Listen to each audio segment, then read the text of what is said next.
Yes, everyone else has a purpose, so what's mine? Hey look, a penny. It's from the year I was born.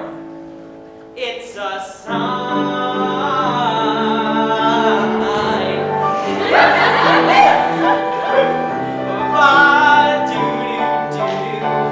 I don't know how I know, but I'm gonna find my purpose. I don't know where I'm gonna look, but I'm gonna find my purpose. Gotta find out, don't wanna wait. Gotta make sure that my life will be great. Gotta find my purpose before it's too late. Whoa, I'm gonna find my purpose.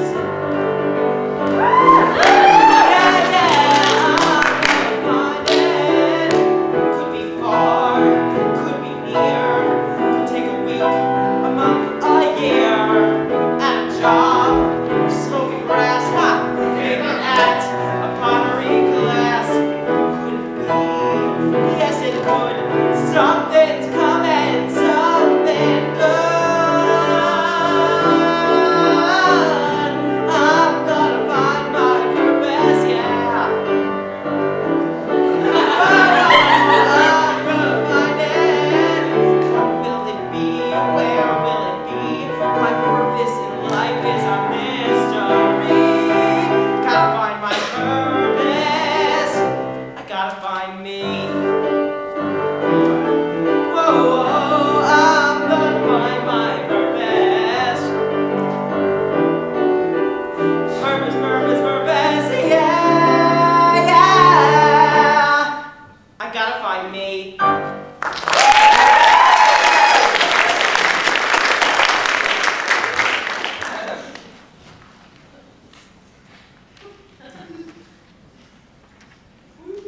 So I've already told you most of the secrets of my life. I've already told you my favorite movie, Aladdin. Still not saying from it though. But I wouldn't say it drives me crazy, but it's a very perplexing question when people ask me what my favorite musical is. You'd think that someone who's so in depth with musical theater and knows a lot would have an instant favorite. But I am just indecisive when it comes to that, because I wake up one day and feel like listening to Godspell, and the next day maybe I'd want to listen to Aida, and then maybe if it's a really bad day, I'd want to listen to The Music Man. No, but seriously, I mean, it's hard to tell. I can give you a top 10, which basically is this show, so that was easy. But if someone, was torturing me and said, "Who's your favorite composer?" Yeah, it would be Stephen Sondheim. Thank you, audience. I grew up listening to Stephen Sondheim. Unlike other little kids who were listening to Annie and Oliver, I was listening to the original cassette of Company in the car with my father. And I would, I liked the 70s rhythms that Sondheim put into it, and I had no idea what was going on in the show, or what they were saying, or what a vodka singer was at that point. But I liked it, and it was fun, until one day my mother decided that it was too mature for me, and I couldn't listen to it anymore, and I had to go back to Oliver and the Broadway Kids and all those other musicals that they write for children that are only half good. Anyway, I grew up, so now I can listen to whatever I want.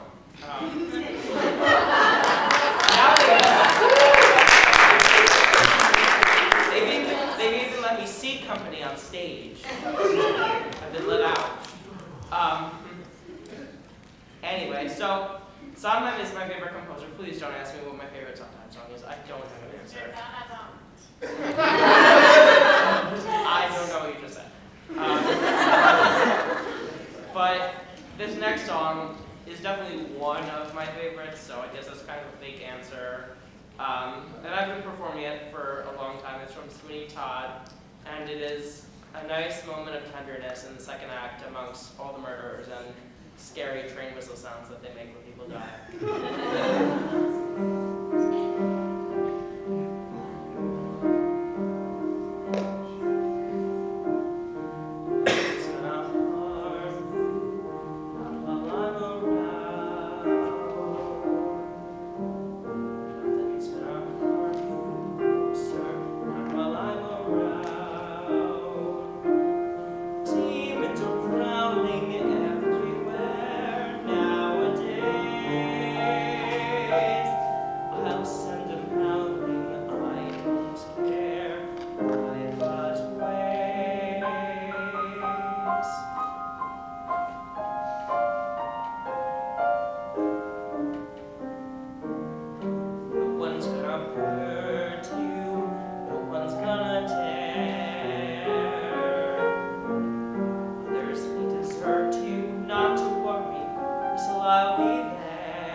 gonna harm you, not while I'm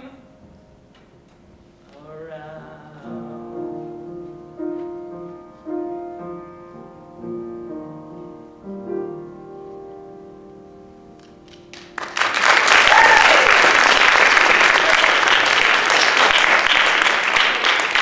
I apologize for the stumbling. Carrie and I did shots in the dressing room.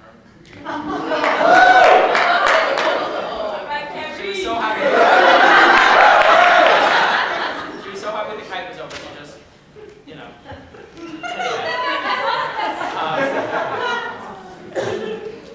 Moving on. The summer between my sophomore and junior year of college was a very busy time for me. I was interning at Chicago City Limits, which is one of the oldest improv companies in Manhattan.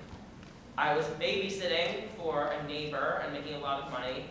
Unfortunately, that was the last job I've had since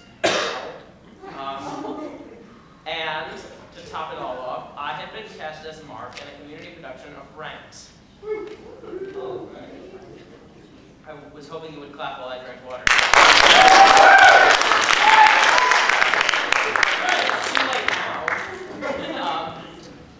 Anyway, this was such an amazing whirlwind experience. For starters, we had 3 weeks to put the show up. And for those of you who have listened to Rent, and I'm assuming that's basically everyone here because we were all alive in the 90s, for anyone who's listened to Rent and sang it and whatever, it's deceptively simple. You think that it's easy because, you know, you can get up there and sing Seasons of Love and it'll all be okay. But it's really hard. The rhythms are hard, and if you're playing one of the leads in any musical written past like 85, you really need to sustain your voice and pace yourself so that you don't lose your voice past the first number. And that was a challenge that I had to go through that summer in a very short amount of time. And I was between vocal coaches, so no one was really helping me.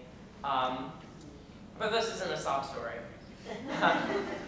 Anyway, another fun fact about Rent was that the big gimmick, I guess, behind it was that Emma Hunton was playing Joanne in our production. And if anyone's ever heard of Emma Hunton, she was in Les Mis as a kid, and she had been a replacement in Spring Awakening.